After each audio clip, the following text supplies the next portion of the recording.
J'ai une maîtresse que je connais depuis longtemps, mais les choses avançant.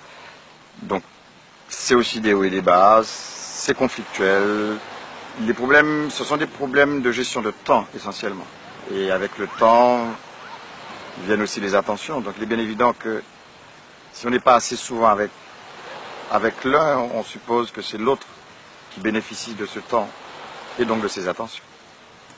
Le jour de la fête des mères et le jour de la Saint-Valentin, je crois que ce sont deux jours qui sont des calvaires pour l'homme antillais basique, le coqueur antillais.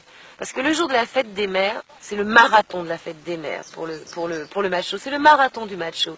Étant donné qu'il a tellement de mères, il a rendu tellement de femmes mères, qu'il est obligé de passer chez chacune, qui est chaque fois à préparer à bouffer, à préparer dans sa petite cellule justement matrifocale, à préparer le repas. Et elle se croit, ou elle veut se croire la seule.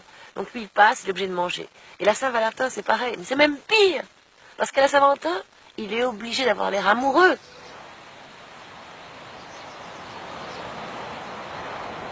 Très très vite, j'ai compris que j'étais mariée avec un homme qui aimait beaucoup les femmes. Un homme qui a été livré à lui-même. Qui veut dire, lui, ce n'est pas la petite femme, la petite jeune fille. Enfin, il s'est marié avec moi, une petite jeune fille. Comme on dit chez nous, une petite jeune fille, bobonne pour rester à la maison. Et lui, maintenant, monsieur, partait faire la cour à l'extérieur. Il allait voir ses nanas, il allait voir ses machins et tout ça. Et moi, je n'avais le droit de rien dire. Il avait une double vie. Il avait une autre femme, un autre enfant. Là, je crois que, comme on dit, la chantilly est vraiment montée. Bon, c'est vrai, vous avez plusieurs femmes. Qu'est-ce qu'une femme veut? Un homme la fait jouer bien. Un homme, il est fidèle, il ne te prend pas bien. Tu es un homme maintenant qui a plusieurs femmes et qui te fait jouer bien. Tu es pour l'homme qui te fait jouir, enfin, mon Dieu.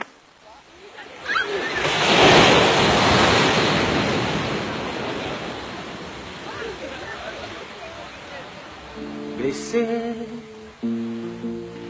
je t'ai blessé. Tout ça moins dire, tout ça moins faire, moi désolé. Même si, sans faire esprit, oui m'a trahi, oui ça fort mal, il faut que ça, moi t'aimais. Moi t'aimais.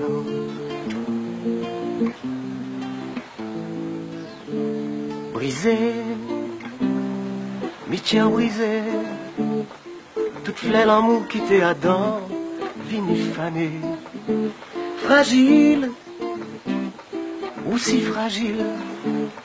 Nous te promettons l'amour au soleil, mais ça moins bas. Moi faire pleurer, sans même garder. Et m'en mentir souvent, sans s'aboutir. Courir la vie, chercher plaisir. Et où t'es là, t'es qu'à attendre, moi vivini. C'est pas faute moi, c'est pas faute moi. C'est ça nom qu'a dit souvent, juste pour un petit pardon. C'est pas faute moi, c'est pas faute moi. Oui, c'est con, un petit chanson pour paraître innocent.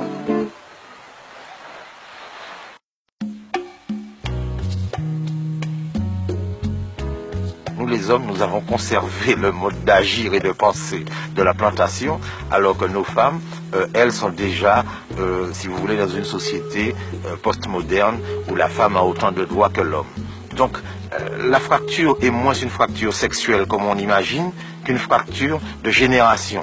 C'est-à-dire que nous pensons que nous sommes toujours à l'époque de la canne à sucre et nous nous comportons comme ça, alors que nos femmes, elles vivent comme les femmes à New York, à Paris, à Milan. Ça ne peut pas ne pas enclencher des conflits violents.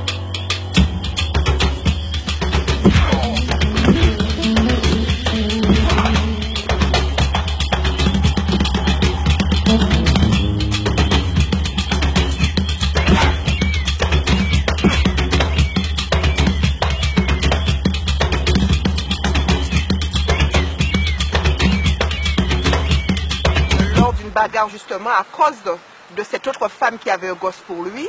Il m'a balancé, c'est-à-dire en fin de compte, moi je lui sautais dessus, je pense que c'est passé comme ça à l'époque. Et lui, il a riposté comme il avait un miroir et tout. Il m'a dit, qu'est-ce que tu as fait? Tu m'as touché. Il m'a balancé le miroir. Le geste créole le plus courant est celui qui consiste à chauffer une casserole d'huile chaude, et à la verser dans l'oreille du mari ou du concubin pendant qu'il dort. Ça c'est un geste créole, de femme créole assez courant, qui a l'air horrible, qui a l'air